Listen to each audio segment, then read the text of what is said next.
I'm Wraitho, and this first story begins after a short holiday break when a house was supposed to be empty. It wasn't. It was a long weekend in late spring. My wife and I had taken a few days off work to visit family out of town. Nothing special, just a quiet break. Before leaving, I went through the same routine I always did. Doors locked, windows checked, alarm armed.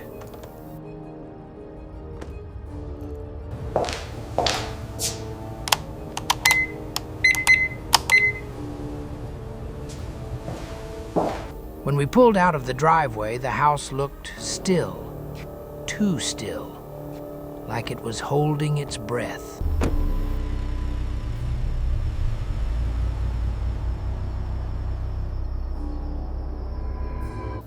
We came back late Sunday night. The first thing I noticed wasn't something I could see. It was the air. The house didn't feel cold the way it should after being empty for days. It felt warm, used, like someone had been moving through it recently. I told myself I was imagining it. Inside, the lights were exactly where we'd left them. Furniture untouched, at least at first glance. But the feeling didn't go away. Small things felt wrong. The couch cushions weren't sitting right. The TV remote wasn't where I always leave it. Then I saw the shoes. A pair of muddy sneakers by the front door. Men's shoes. Not mine, not my wife's. I stood there staring at them longer than I should have. My wife let out a nervous laugh and said maybe we'd forgotten them. But I knew we hadn't. We don't forget shoes, especially not shoes that don't belong to us. In the kitchen, a single glass sat in the sink, still damp. Thin water streaks running down the side. Someone had rinsed it recently. My chest tightened. I checked the bedroom. Ours was untouched. The spare room wasn't. The bedspread was folded differently. The pillow had a deep indentation, the kind left when someone sleeps there and only just got up.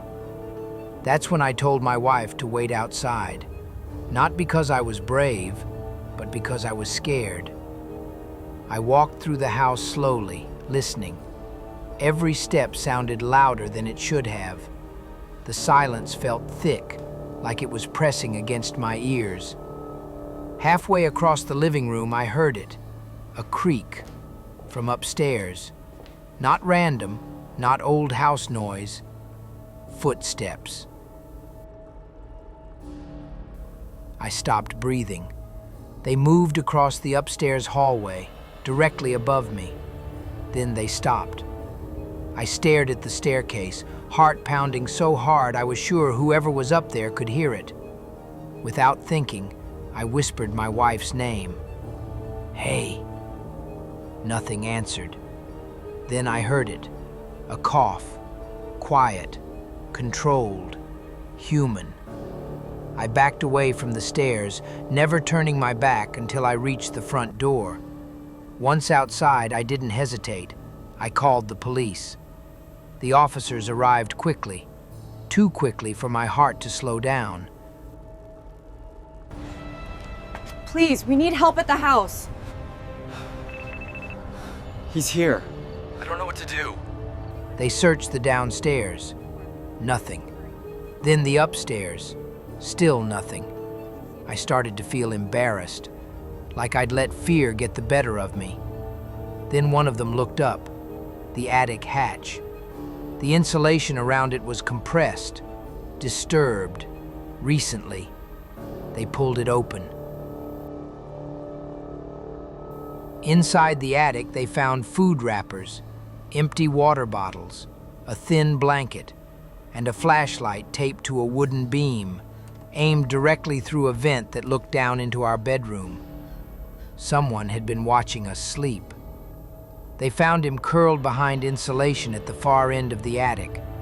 Thin, dirty, silent. He didn't resist. He just stared at us. The officer told us he'd been there for over a month.